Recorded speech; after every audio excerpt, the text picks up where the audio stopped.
Whisker fatigue is a relatively new term used by some cat behaviorists and veterinarians to explain a cat's aversion to eating or drinking from bowls that make physical contact with their whiskers.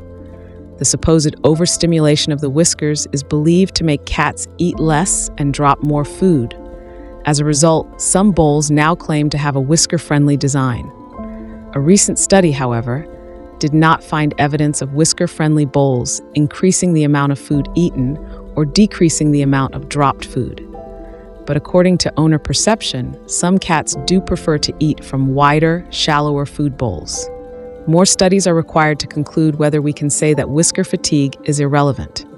For now, we know that owner perception towards whisker-friendly bowls is positive, even when actual results may not satisfy expectations.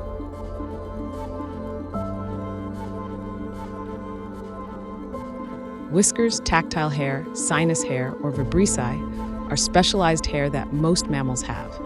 Cats have them on their faces and front legs.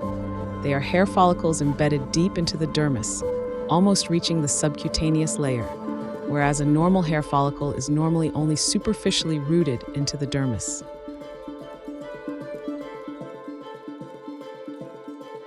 The follicle is surrounded by sinuous blood vessels and several 500 to 700 specialized neuroepithelial cells in the basal layer of the epidermis, called Merkel's cells. Those cells have mechanoreceptors capable of reacting to the pressure changes of touch and triggering somatosensory afferent neurons, sending signals that will produce the feeling of touch in the brain. This function is important to heighten the cat's perception of its environment and prey. However, overstimulation of a sensitive area may be uncomfortable. So it makes sense to suggest that the continuous stimuli of the whiskers may feel unpleasant for some cats and discourage them from eating or make them drop the food into a more comfortable place like the floor.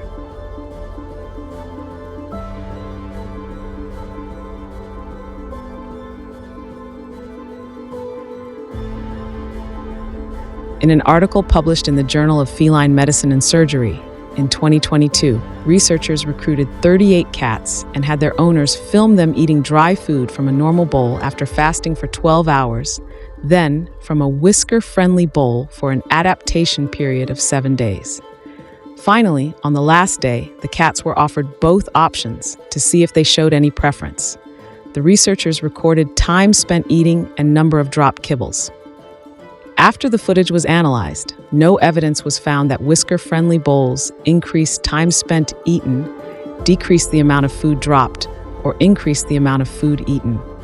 Some limitations of the study were noted, however. Fasting the cats may have led them to ignore whisker fatigue because of hunger, since cats normally eat multiple small meals throughout the day.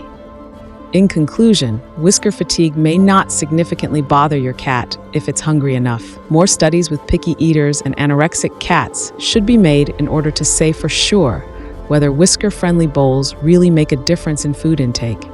But for now, it may still be something that picky cat owners could try in order to increase their cat's food ingestion.